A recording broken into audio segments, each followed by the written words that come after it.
When the sun occupies the first house of a horoscope, it powerfully impacts the native's overall personality. The person naturally comes across as confident, strong, and often a bit commanding. They don't seek attention, it naturally comes to them. Their presence feels bold, inspiring, and sometimes even intimidating to others. However, the journey here is about balancing pride with humility. If the ego is not handled carefully, it can lead to problems in relationships, especially marriage. Also, the sun's intense heat sometimes shows up physically. Hair thinning at an early age is quite common. Ultimately, the first house sun demands that you become a leader, but a leader who listens, not just commands. When the sun sits in the second house, the focus shifts towards speech, family, and wealth. These individuals speak with authority, and others listen carefully when they talk. They are usually seen as the financial backbone of their families, either by earning wealth or by maintaining the family's honor and traditions. However, when the sun here is afflicted, there may be issues related to pride over money or clashes within the family. Learning to be generous without attaching ego to giving is the key to unlocking the blessings of this placement. In the third house, the sun empowers courage, initiative, and communication. Such people are natural action takers.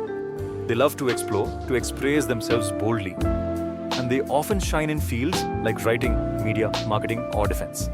They might dominate younger siblings unconsciously, which sometimes causes friction. Their life lessons revolve around communicating with kindness and not letting overconfidence damage relationships. When used positively, this sun makes them excellent leaders in competitive fields. The fourth house,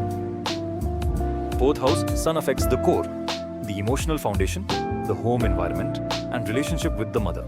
A strong sun here gives property, vehicles, status, and a public support. However, it can sometimes create a restless feeling inside, as if external achievements are being chased to compensate for inner emptiness. The person must build a peaceful home and inner sanctuary to truly enjoy the success indicated by this placement. With the sun placed in the fifth house, the focus moves to creativity, education, and children. This is a highly favorable position. Such individuals are blessed with a strong intellect, leadership skills, and an artistic or strategic mind. They may excel in creative arts, teaching, speculation, or leadership roles from a young age. However, there is a subtle warning.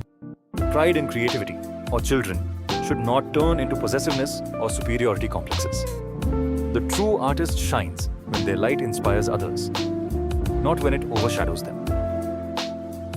In the sixth house, the sun becomes a relentless problem solver.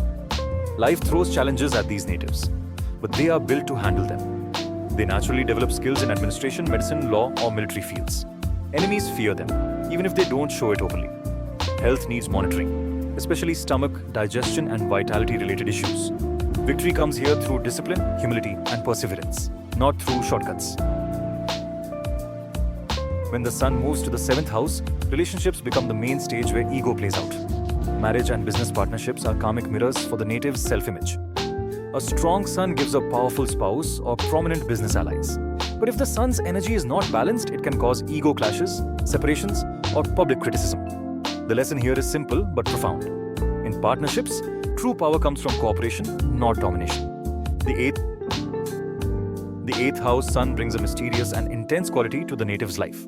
This is a place of secrets, transformation, sudden gains, and losses. There may be struggles regarding father's health or inheritance matters. Such individuals are naturally drawn towards research, occult, psychology, and healing arts. The sun here says, your real strength lies not in outer achievements, but in mastering the hidden forces within yourself. When the sun is placed in the ninth house, destiny itself calls the person towards higher knowledge, travel, spirituality, and ethics. This is the house of dharma, of righteous action. Such individuals often become advisors, teachers, preachers, or scholars. However, early life conflicts with father or gurus are common. It's important for these natives to understand that their true success lies not in rigidly following dogma, but in finding their own truthful path and walking it with courage.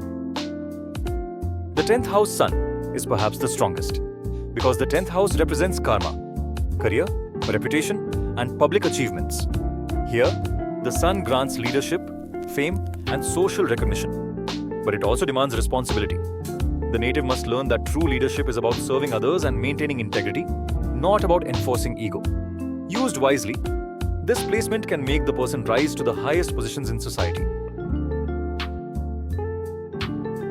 In the 11th house, the Sun showers blessings on networks, friendships, and material gains. Such individuals often find success through influential connections, social organizations, and collective movements. Their dreams are big, and they often achieve them by leading groups and inspiring people. However, loyalty in friendships and staying grounded while climbing the social ladder is essential. Finally, the 12th house. Sun turns the spotlight inward. Here, the ego dissolves and the person is drawn towards spiritual growth, foreign lands, or solitary pursuits. The native might achieve fame or success in hospitals, MNCs, NGOs, or spiritual organizations, or they might find their happiness away from public recognition altogether. The Sun here teaches true illumination comes from within, not from external applause. Sun and Moon together in a birth chart represent the blending of soul and mind. When these two come together, the person's inner world becomes very subjective. Their emotional life and their identity are tightly woven, almost inseparable. It's like their mood directly affects their sense of self and vice versa. Especially when the moon is very close to the sun, it forms what's called the Amavasya Yoga. Such individuals often struggle early in life to separate feelings from decisions. But with age and self-awareness, they can develop powerful emotional resilience and intuitive wisdom that others simply cannot access. Sun and Mercury, forming the Buddha Aditya Yoga, creates individuals who are intellectually sharp, quick-witted, and capable of mastering communication. Their words have weight, and their ideas often get noticed. However, when Mercury is too close to the Sun, it gets combust. And this combustion can sometimes cloud the mind with overanalysis, or cause the person to become a little too hasty in judgment. These natives should focus on expressing thoughts simply and clearly, not trying to prove intellectual superiority. When Sun and Venus are together, the chart gets an artistic, romantic, and magnetic flavor. Such individuals naturally attract admiration through their beauty, their style, their creative energy. But the tricky part here is ego. The Sun represents pride, while Venus seeks love and harmony. If the Sun burns Venus too closely, the person may crave love, yet push people away unknowingly.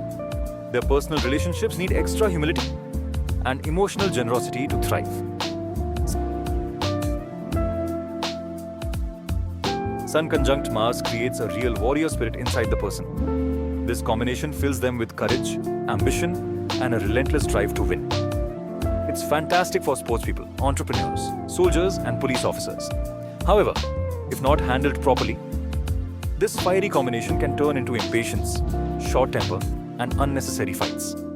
Strategic patience, not impulsive reaction, is what channels this energy into great achievements. When Sun meets Jupiter, it's like royalty meeting wisdom, a king advised by a saint. This Guru Aditya Yoga is one of the most auspicious combinations in astrology. It grants ethical leadership, great vision, respect in society, and often spiritual evolution alongside worldly success. But even here, there is a hidden danger, that of becoming overconfident or feeling morally superior to others. Such natives should stay grounded, keep learning, and remain open to different perspectives. Sun conjunct Saturn, on the other hand, is a highly karmic union. It brings lessons of patience, perseverance, and delayed gratification. Early life may be full of challenges, especially with authority figures, father, or social acceptance. But those who endure these tests build a strength that no one can shake. It's a combination that says, you will succeed, but you must first prove your discipline and humility.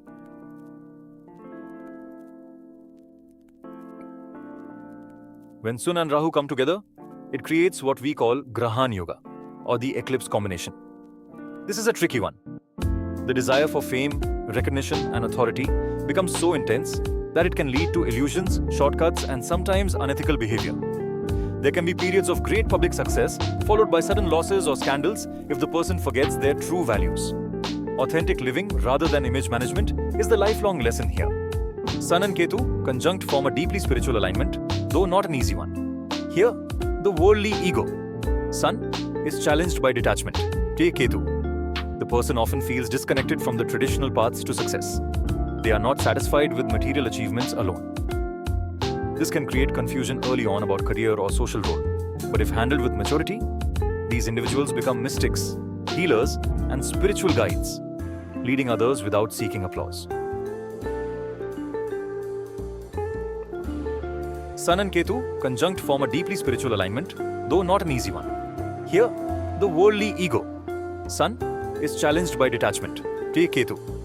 The person often feels disconnected from the traditional paths to success. They are not satisfied with material achievements alone. This can create confusion early on about career or social role. But if handled with maturity, these individuals become mystics, healers, and spiritual guides, leading others without seeking applause.